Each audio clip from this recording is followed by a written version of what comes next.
others who were not able to join today.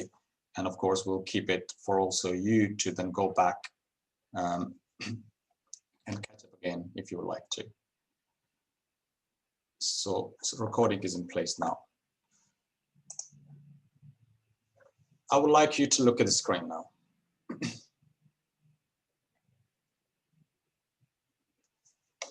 Nice Paris picture. All I want you to do now is select your answer in the poll, which I will launch in a minute. And all I want you to tell me, what did you see on the last screen? And you will have 4 options coming on your screen now.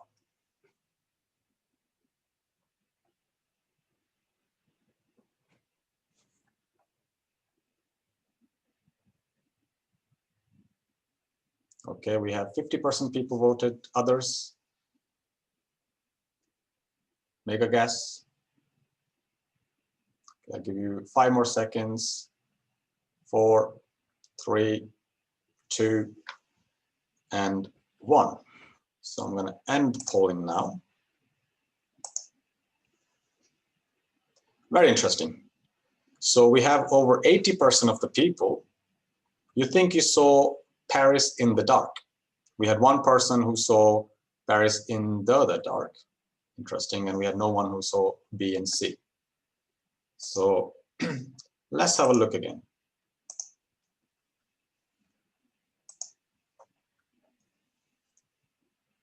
What do you see? Actually, it's number C, Paris in the dark. So there's the extra the that from our experience, most of the people miss. And the reason for that is that most of us, most of the humans, we are programmed to make sense of the situations and messages based on our past experiences, also called cognitive bias. So our brain tries to simplify complex situations. And we've also seen that people whose first language is not English, they tend to read the text properly, and they actually read the extra the. And what we're going to do today is basically look at how the national culture where you grew up, it programs you to see the world differently from other people who grew up on a different part of the planet. Especially when we talk about working together to achieve common goal in situations like Scrum teams, where you put together teams from different cultures and different nationalities, and you hope that it works straight away. So that's what we're going to be looking at today for the next 50 or so minutes. So my name is Navkaran Singh. I'm an associate partner with Hofstede Insights. Currently, I'm dialing in from sunny India. Usually, I reside in the UK, just outside London.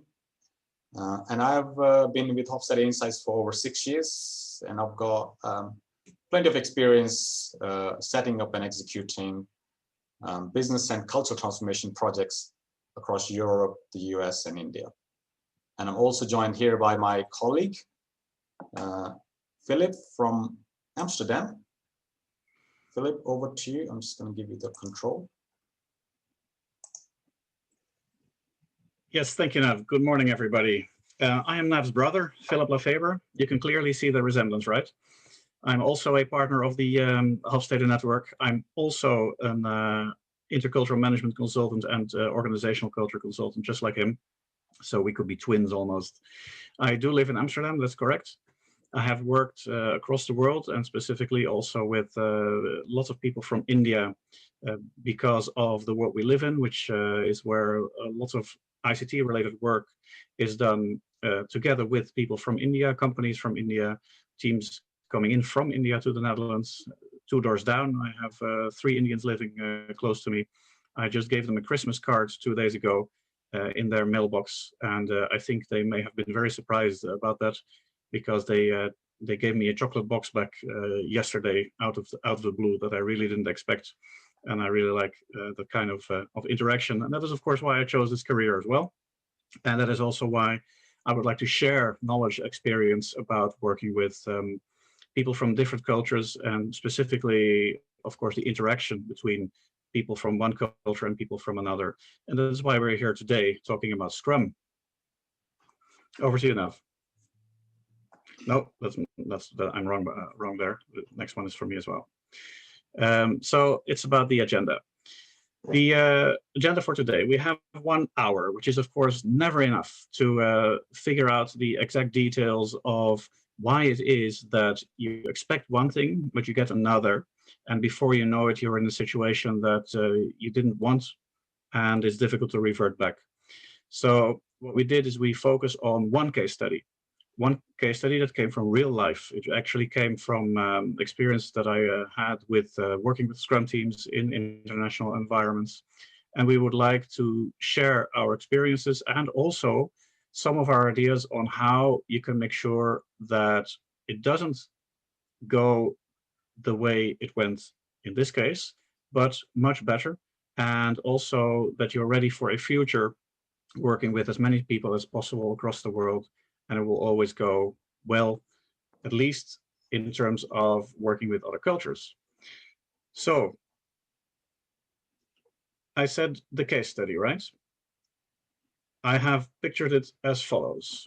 It's a bit slow, the reaction. Can you press again? I tried a few times now. It's working now. Okay.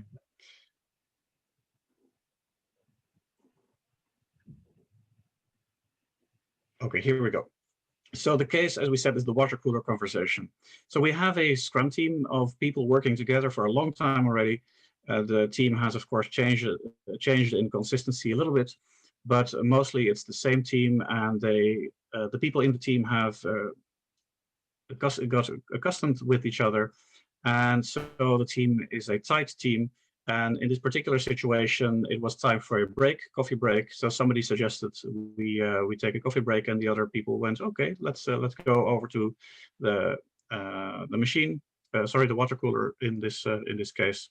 The Dutch are very strongly connected to their coffee. So in this case, we make it a water cooler conversation. But if it was in the Netherlands, it would have been a coffee machine. So we have Kees, which is the product owner of the team. He's a Dutch person, 49 years of age, and he basically is the central point of the team. We have Dirk, a developer, younger person, of course, with a background in ICT, 29 years, and very happy to be in the team for about a year or so. We have Dinesh, another developer over from India, 45 years of age, very senior in his work, has had lots of experience over the years in various teams, also, of course, in the old project management ways. We have Kavita here. She's an Indian, 25 years, just grabbing her water, as you can see. This is my level of drawing. I hope you like it. I try to make it as simplistic as possible. Something went wrong here. Wait, something is going very wrong here, Nav. Yeah, let's go back.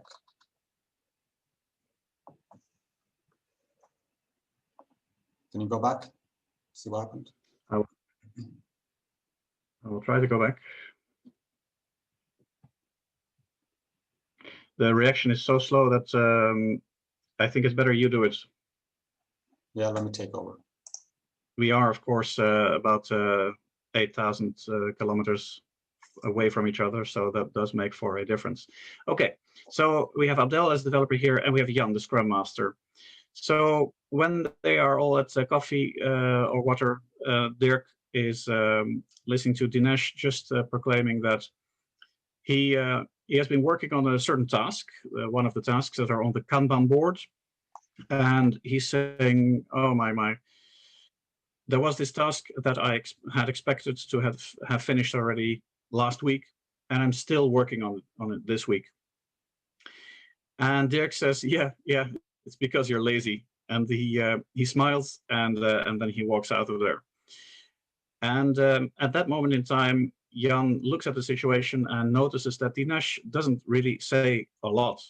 And he's wondering about this situation. He's thinking by himself, is this reaction the reaction that was expected by everybody? This comment, was that expected? What was he trying to say here? But most of all, what is the result of this? So I'm going to ask you a couple of questions. if you were observing this situation, ask yourself, in this situation, what do you think? Are they friends?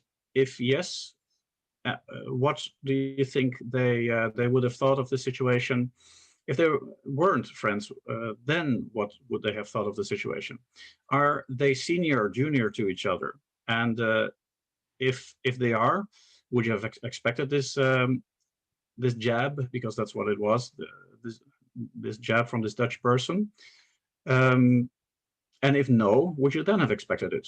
Would it have been different if it had been a one-on-one conversation? Here, there is a conversation that happens with everybody present. And then, of course, the question is, from your cultural perspective, right? Thinking of where you're coming from, would you have made this joke? Do you understand that this is a joke? Why you said that? It's basically a jab at the other person in the team. And if you were there, if you were Dinesh in this case, would you have felt offended? Yes or no? If yes, why? And if no, you could also ask yourself why.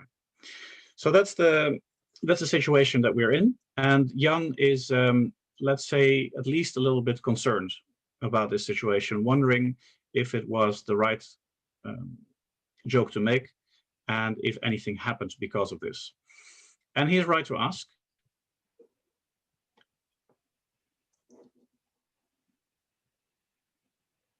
So if we look back at what a Scrum team is, there is one specific feature that I would like to point out to about Scrum teams, and that is the following, which you will see in the next picture. The basics of a Scrum team is that they operate as this team does. This would be a military team of soldiers who operate across the world. They get orders, they get a certain mission, and the moment they go on the mission, that team operates independently. And, very important, every team member has to be sure that the other team member has their backs.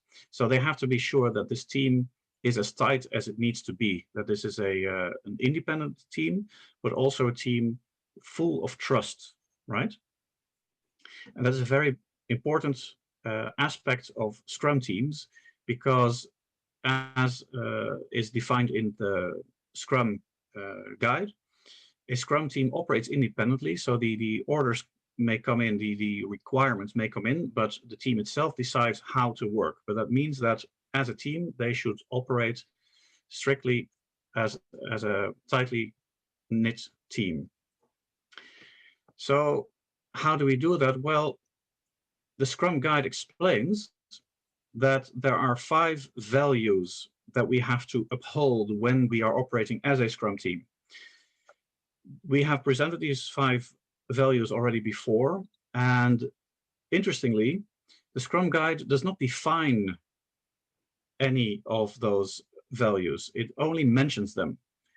It is us that have to decide what it means for us in our team: courage, focus, commitment, respect, and openness. And one thing that is very important to understand is that there is no such thing as common sense. When you think that it's common sense that courage means this, it's only so because this is from your perspective, and that could be your national cultural perspective. But it is good to know that there are other countries around with other cultures where people think in terms of courage in different terms, with a different definition. That is actually possible. And this is also where cultural differences come from. Today, we're going to focus on openness. Openness is the 5th in this list, certainly not the least. And when we say openness, the Scrum.org defines it as the Scrum team and its stakeholders agree to be open about all the work and the challenges with performing the work. And it's very good to know that this doesn't mean that we only have to focus in terms of openness on the actual work at hand. So let's say that the tasks on the Kanban board, but also on the team, the people involved, right? So challenges with performing the work could be in interpersonal relationships, and that could be because of cultural value differences, and it's very good to be aware of this. If we look more closely at Scrum.org, then you will see that lots of professionals have helped to explain in further detail what each of these values are. So you will see here that there is a blog about the 5 values, and this particular page is about openness, where it is explained in more detail what certain people who are Scrum professionals, of course, think that openness really means. And this is actually not something we challenge at all. In fact, we wholeheartedly agree with it. It's just that we want to say that you have to realize that it is still interpreted in different ways on the work floor and on how people interact with each other. So look at this blog one day when you have time at scrum.org, and then see that openness is defined. Sorry, I think both you and I clicked. No, thank you. Is defined the following way. So create transparency to our progress. It's vital that everybody in the team and outside of the team can know at any time what is our progress, where are we. Ask for help, so be vulnerable. So any team member should at any point in time be able to say, this bit I can do, but maybe not as good as somebody else. So I'm going to ask that person for help so that I can grow in this skill. And also that means that I become more versatile and the team itself becomes more versatile. It also means, of course, that you should be ready to offer help. Everybody should be available at any time to say, okay, I can offer help. Obviously, if you're in the middle of something that can't be interrupted, you should be able to say that. That is also openness, that you should be ready to offer help to another team member. And that is what it means to be a team and a tightly knit team. You should be able to support team decisions. So note that in meetings where a certain decision needs to be made, every individual in the team should be ready to offer all the insights that are available so that a decision can be made with all the information that's available in the team. The information should be freely volunteered, should be freely available. Nobody should be worried that preferring a certain bit of information could lead to negative results for them personally. There's no need for that. There's also that trust that is needed. And lastly, this is the I think most important point for today: admit we were wrong and be able then to change direction. And this is a very vulnerable thing to do. It's very difficult to admit that we were wrong across the world, to be honest. That is a personal thing. But a good team where we have lots of trust, that is where it is possible that as a team or as 2 individuals within a team, we can say, okay, this happened. Let's ask some questions to figure out how it happened, and then we know how to proceed in a good way again. Right. So because of that, within the Scrum community, people have been talking about the pyramid of Lencioni. You may have already seen people mention it and use it in their team building efforts. So this pyramid basically says that if you have a team, it can only get results if you first start with building trust. So the team has to be built. This is what we call team building. Once we have sufficient trust, we are able to manage conflict. And if the team changes composition, it's possible that the trust has to be rebuilt. You have to realize that once the team changes significantly, then maybe you should go back to another team building session. And I'll be honest, I've been in teams where this was omitted, where this was overlooked, which meant that conflicts were not sufficiently managed. That means that commitment dwindled.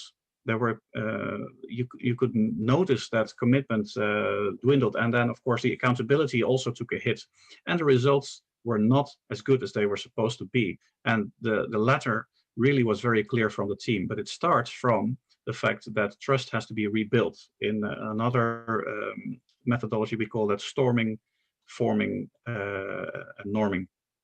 Storming, norming, forming, sorry. So culture is very influential in this, and I'm going to leave this to Nav to explain to us why this can be different from people to people. Great, thanks a lot, Bill. So, so for a Scrum team, then to work in an optimized way, in the best intended way, we would expect that those 5 Scrum values are integrated and understood by the team as one. So they all have the same understanding, so that when they are actually executing working practices, they know what they mean and what are the intentions behind. But we know from our experience, working with Scrum teams and other different nationalities together on other projects, that these values are translated differently by different cultures around the world. But before we move on to how this looks like, let's have a look at what do we mean by culture.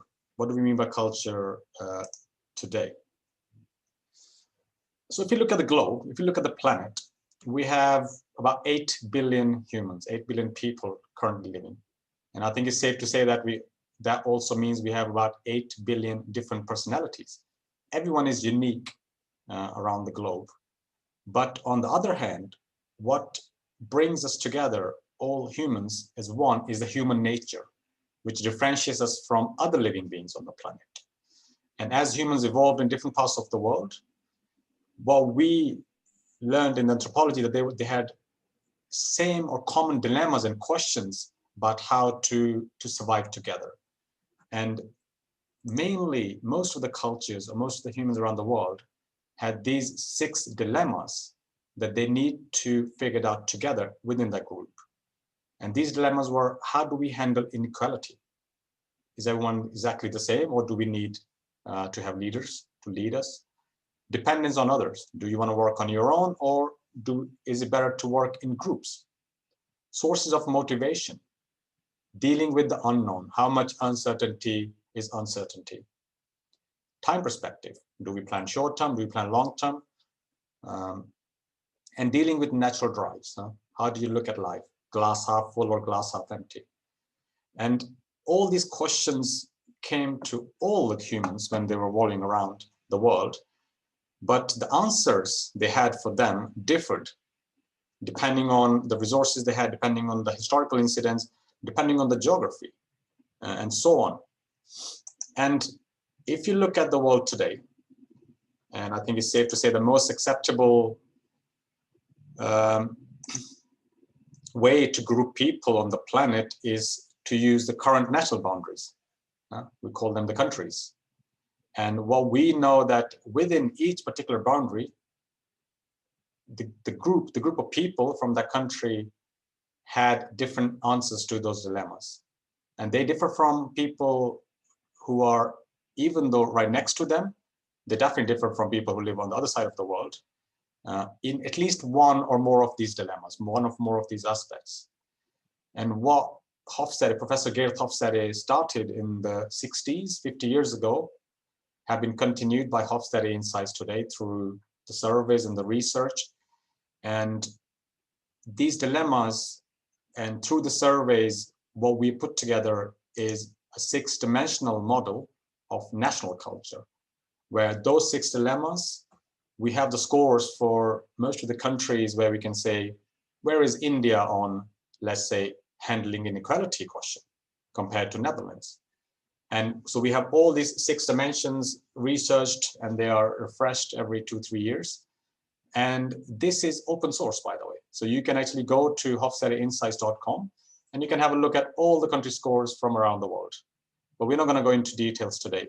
This is just to let you know that this is how culture is measured and compared when we look at 1 or 2 countries in the same sentence. So if we go then to our case, we have 2 nationalities here, Netherlands and India. I'm trying to mark Netherlands here, a little purple dot that you can see in Europe, and the big blue India. These are the scores we get. So you can see already that on dimension 1, 2, 3, and 5 and 6, or at least 6, India and Netherlands are quite different from each other.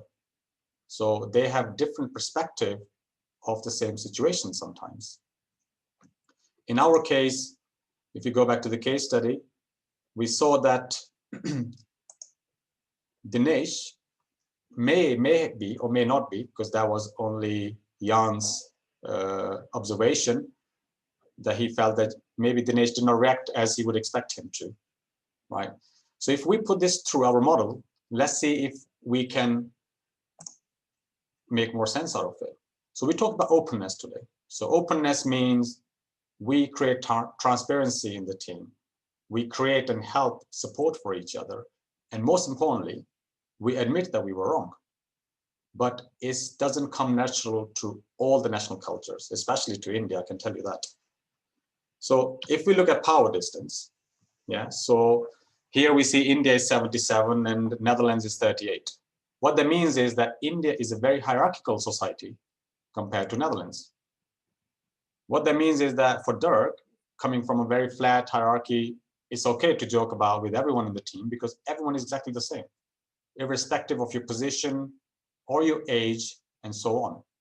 But in India, I know from my experience, and Dinesh probably would also feel that, even though they are both developers, so they are actually on the same level, but Dinesh is 16 years older than Dirk. And in India, you're expected to respect someone who's older than you. So you would see that it's not very common for younger people to make jokes on older people. So I think Dinesh might have felt that maybe that joke was inappropriate. If you look at the second dimension, we look at Netherlands, we score of 80. What that means is that Netherlands or Dutch are very individualist people compared to India, who prefers a collectivist society. What I mean by collectivist is that the relationship and the in-group, the group you belong to, they're crucial for anyone. And a lot of time they take precedence over individual who are part of the group. So the group comes first before the individual. So while you're in the group, while you have a relationship with someone in India, for example, with my friends and colleagues at work who are known for long, I can make jokes, I can take a jab at them. But if I don't know someone who is not part of my group, I would think 5 times before I try to make a joke, because I know it can be offensive. And most importantly, if you make a joke in front of the group, because there were a lot of people on the water cooler here, I can imagine Dinesh might feel uncomfortable thinking you're making me lose my face in front of my group. So there's a concept of face in the collectivist cultures.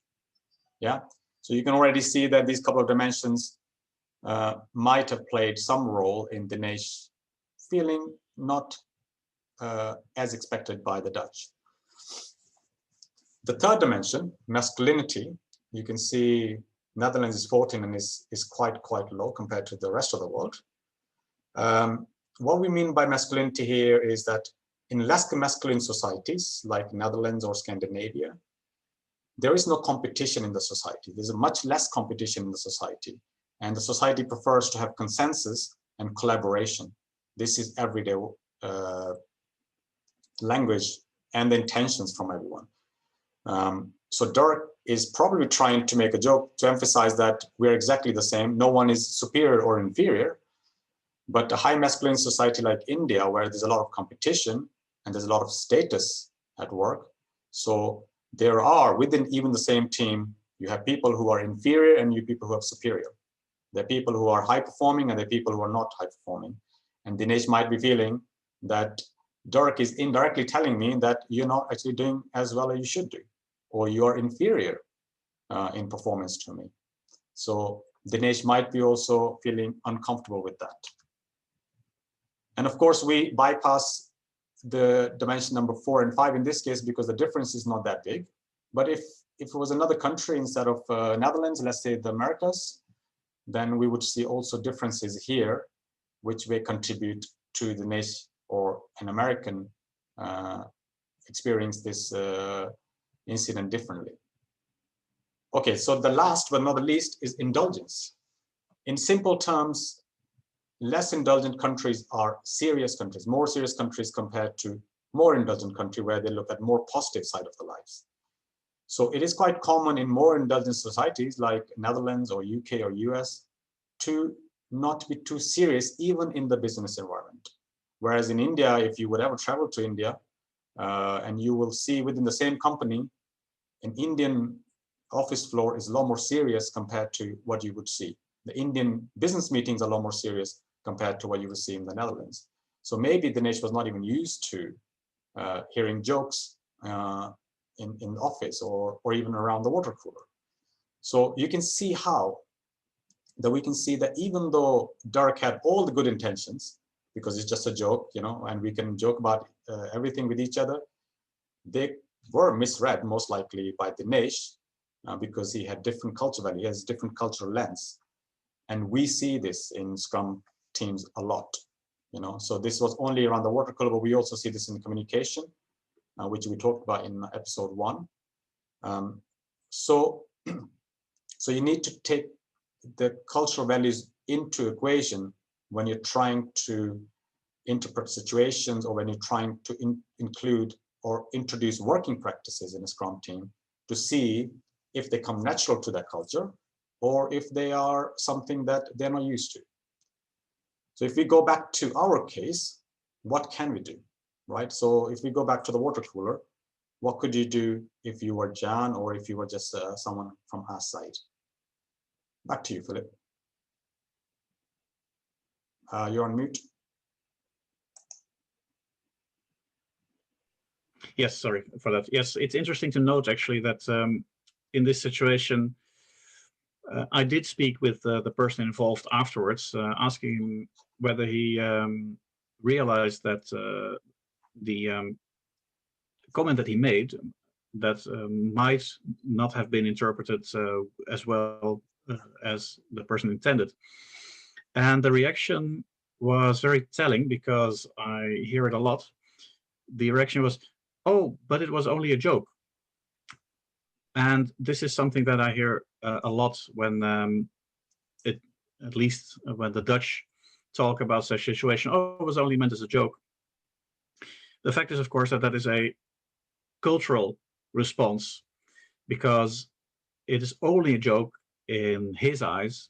And he expects, and that is also important, by the way, he expects the other person, the recipient, so to speak, to see it the same way. That is also why he could never conceive that this would be read wrong, or that there was any negative connotation meant in his comment. Not at all, actually. He just didn't realize that because of the cultural differences, that it could be possible that somebody would look at it differently. Now, what is also beautiful to see is that the Dinesh from this case never made this into an incident. He never actually let this become an incident. And why not? I believe that in Indian people, mostly for the most part, would take such a situation in stride, and wouldn't actually make it into a big deal, because there are so many more important things to prioritize in terms of the team, in terms of the team's responsibilities, the results that we're working towards. Beautiful to see. It's interesting to see in the comments that it also happens between the Brits and the French. And thank you for making that comment. I know what you mean, because when I work with the Brits, one thing I can be sure of is that we have a lot of fun together, because we can always make jokes, and they can be crude, they can be between each other, and it's always good. It always makes sure that there is a bonding that evolves because of it, right? But it is indeed the case that the French don't expect it so much, because, for instance, if when I was working as at a supplier of solutions to, in this case, a Parisian-based bank, then work was very serious and very important. The client is king. The client is supposed to be treated as the king. So you never say no to the client. And I'm sorry to say, but I'm a Dutchman, and I am somebody who would say no in a certain case, because I would want to say, you would be better off this way. And that could lead to conflicts. Absolutely. So between the Brits and the French, it could be possible that the Brit would make a joke, meaning to bond, and the French person would not like it, because this person might actually think that it degrades the relationship. Italy and French, interesting. Okay, so I'm happy to say that certainly this particular situation didn't lead to any negative effects. But the question is, of course, can we make sure that it never does? Can we make sure that we build a team with people from any culture, doesn't matter, and then come up with ways to work so that we know each other, we understand each other, we trust each other, and that we can get results together? So we have come up with a couple of very tangible points of advice that we would like to share with you that can be applied in any situation and will definitely help you. I've seen them applied and I've seen what they do, and I will tell you a little bit about each of them. Number one, I've clicked. I think it would be better if you take the screen now. There you go. Yeah. Number one, introduce people to the concept of value differences. So the fact is, we are here already doing it, right? So we have talked today in a session of just 1 hour that there are 6 dimensions. As Mr. Larcher already mentioned, he looks at the Hofstede Insights website a lot to double check what are the cultural dimensions and what could you expect from this. And I wholeheartedly recommend to do this at any time to understand where people are coming from. Also, I would like to mention, especially in this case that we're talking about, the Watercooler case, the way it worked out so well is because people first started asking questions. It was just a question from one to the other. Why did you say this? Why do you think so? Were you offended? Anything like that. But the moment people start to respond with statements, then we can come into, let's say, conflict situations. And there is no need for that. If you ask yourself, why was this said? Why was this done? Why was this not done? Then somebody can give you an answer. And based on your knowledge of value differences, you could then realize that it could be because this person came from a different perspective. Next one, number 2, sculpt the team. And that is a very nice exercise that has wonderful results. You can do team building, especially when you're working with multiple teams all working in the same environment. So for instance, when you have an ICT department where there are many teams, each maintaining different solutions, all of those teams need to be built. And it is nice, it's actually very worthwhile to sculpt teams, to build them, to create some bonding when you give them the opportunity each to come up with a name for themselves, basically a name that they come up with to define themselves. So not the financial systems management team, but an actual name for them. In the IT world, it happens a lot that science fiction terms are used. So I'm familiar with a team somewhere that calls themselves the Nerf Herders, and that is taken from the Star Wars universe. A logo. So what logo would represent your team? What would be a logo that visually would represent your team? For instance, when you present yourself on the internet or in other terms of documentation. A motto. A motto is very good as a sort of a small substitute for a mission and a vision and a strategy, right? There is no need to come up with a full business case for a team of people working in Scrum, but a motto is very nice. And when you have been working on building a motto for your team, then that creates a very nice shared experience. Also, a good question would be is what would be your hero for the team? What hero, what let's say person or other entity would represent the values that you want to uphold in your team. And I say this with a bit of a smirk because, funnily enough, the Netherlands are not so much about heroes. You wouldn't find Dutch people talking so much about heroes, and that's because it's a very Calvinistic society where everybody is the same, so to speak. But it does work. It still does work. So when you do team building, then for each team, when you let them come up with these 4 items, then you create a personality for the team and you create a face for the team, and people like to be part of such a team because they were part of this shared experience. And just to add to that, Philip, and the concept of team is much, much more important to collectivist culture like India. So it's very easy to get the Dutch people single to work together on a project from day one, but Indians work much, much more effectively when you spend time, when you invest time to create that team.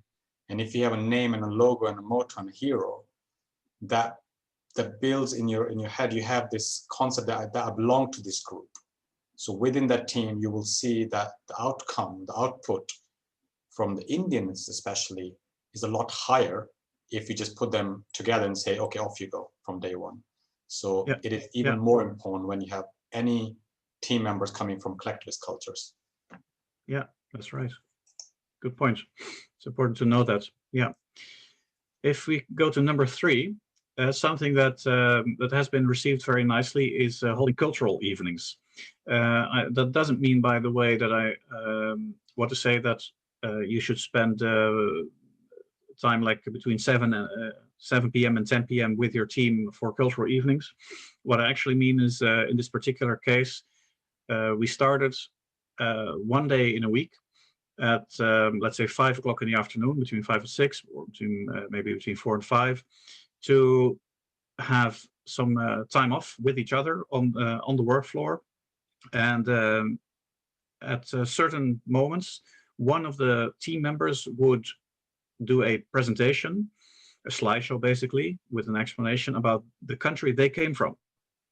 So they would have prepared a slideshow with images, with topics that they would like to share from from their history, from their culture, what is important in their culture. And because they were able to present this, other people could learn a little bit more about their country.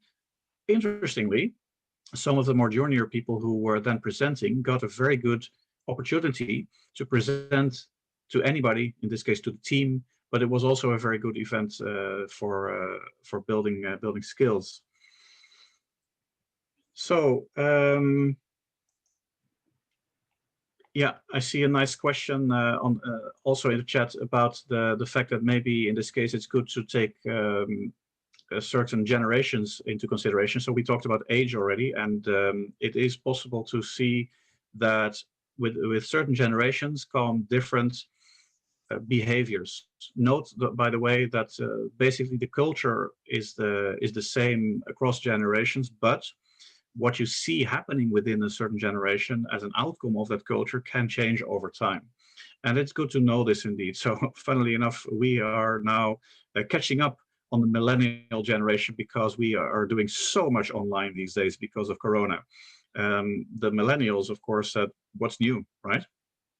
So yeah, it's good to take that into account when we're having a session like this. We are not together, we're not with each other.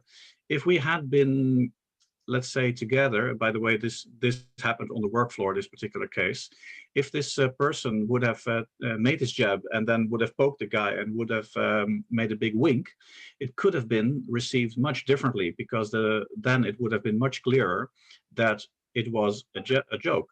But think about it. If you are making a joke online, do people receive it as you think they would? And given the fact that you wouldn't see the response immediately, that makes for quite a big difference. Yeah. I'm happy to be called rude, by the way. I know that I am. I see that in the chat. That's what we Dutch are. We think we are open, and yes, we are sometimes rude. But if I uphold the 5 values well, especially about openness, then I would be ready to at some point say, I'm sorry, I made a mistake and I didn't mean this, and this is where I came from. And that would hopefully reset the situation. Okay, on to number 4, arrange for potluck lunches. That's a very nice one, because especially when working with Indians, Nav, when you bring food into the conversation, things go a lot better. That's my experience anyway. I love Indian food, I can tell you that. And sometimes it can be too spicy, I will say so, but of course there is this yogurt sauce that you can that helps you a lot in certain situation. I forgot the name. To make it more palatable. But in any case, we have a lot of fun when we are putting, for instance, Indian and Dutch dishes, and let's say French and British dishes, although of course British don't really have a cuisine, but right, they I hope Bob doesn't take this, Bob does take this as a joke. But you take food from everywhere, and that you then can talk about it and can talk about the cultural differences. So that's a good one. Then make sure to address insights one-on-one. So I think this works everywhere, but it's very important that when you see something happening, for instance, in this case, then if you take somebody on the side and make sure that nobody else is around, and you ask this question, then it certainly is never taken as a way to lose face for the other person. right? So it's very good that when you see something happening, you don't respond directly as we would, the Dutch. No, you would wait a second, take the time to find the right moment to say, I noticed this. Why did you say this? I felt offended a little, or could you explain why you did this? Could you explain what you meant? And maybe then somebody could say, oh, sorry, actually I meant this or that, and I really didn't want to bring you down, etc., etc. And that would possibly reset the situation. So I find it important to stress that when sensitive things need to be discussed, it's always done one-on-one and not in a group. In retros, by the way, retrospective situations, you could step away from that advice. You could say, well, if we are in a team where we are open, we trust each other, and one person can say to another, actually, you are too present in meetings like this, and we never get to state our case. Then in the right situation, the other person could say, I realize, okay, so I will try to speak less and give other people more the opportunity to bring in their ideas. It is possible in a tightly knit team. Lastly, two more. So before we move on, I think again to emphasize this is quite crucial when you come and work with collectivist cultures. And I think Craig mentioned that he also sees this with UK and Japan, where Japanese find him too direct. And it's because Japan is still a lot more collectivist compared to the UK, where in the UK you're told from day one, speak your mind, right? Where yes is yes and a no is no. Whereas in India, we're told from day one that you never give a bad news and you never say anything bad to someone in their face, especially when the other people are around. So, and I think it's very similar also, I could imagine in Spain or other collectivist cultures, where especially indirect feedback or constructive feedback that we call it these days, it should not be given in front of the group, unless you are trying to give this as a penalty.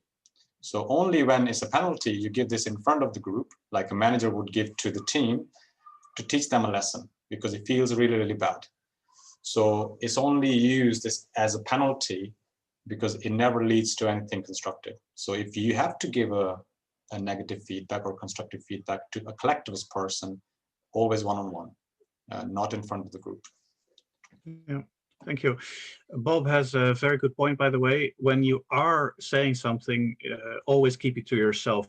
Always say, I felt this is what happened to me in this situation.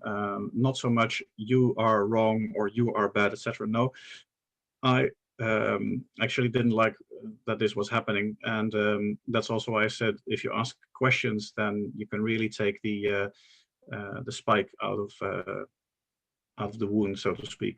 Yeah, let's do the last two. So in the retrospective, it is good, actually, it builds on what I just said, to work by personal example. So explain what you felt or what you noticed in this situation. It's never about the other, it's always about yourself. So if you say, I would work better in this situation, then that's an insight that helps everybody. Everybody else can then use it to make sure that you personally would be able to gather better results in this particular situation. Lastly, what I find is very helpful is if you stimulate people writing personal blogs about cultural experiences. So I remember distinctly a very nice blog of an employee. That blog was put online on the internet. This person was Russian and explained about the experiences when the person came to the Netherlands, and how, based on the fact that, of course, the language had to be learned and some other things went, let's say, differently than she expected, it affected even a little bit her career. And it was only when the person started to realize this, and the manager as well, and they started to work on that, that this person, she in this case, she was able to get much better results, and she actually made a good boost in her career out of this by being able to think about the situation, talk about the situation, and her writing of the blog gave everybody a good insight on where she came from and also about certain assumptions that you have. Because in her case, it was also about the fact that because she wasn't so proficient in English and Dutch, that she had to translate a lot, and it looked as if the text that she wrote wasn't always so great. But she was very intelligent, very highly educated, and people didn't see that because of the text. And once people start to realize it, they started to realize much more her potential, and that was great to see. So when people write about this personal experience, then it gives people the opportunity to learn and get closer to each other. Okay, that's what we would like to share with you. Some very specific, tangible ideas on how to build teams, especially across cultures. Yeah, and feel free to, of course, share your own ideas of what could be done or should have been done in this case, so that we can also share with the rest of the community. So, of course, these are only from our experience and what we see and from our cultural lens. So maybe there are things that we do miss as well. So what we're trying to say here is that Scrum is not straightforward. When you are implementing Scrum, when you are putting together Scrum teams, you are trying to build these 5 Scrum values.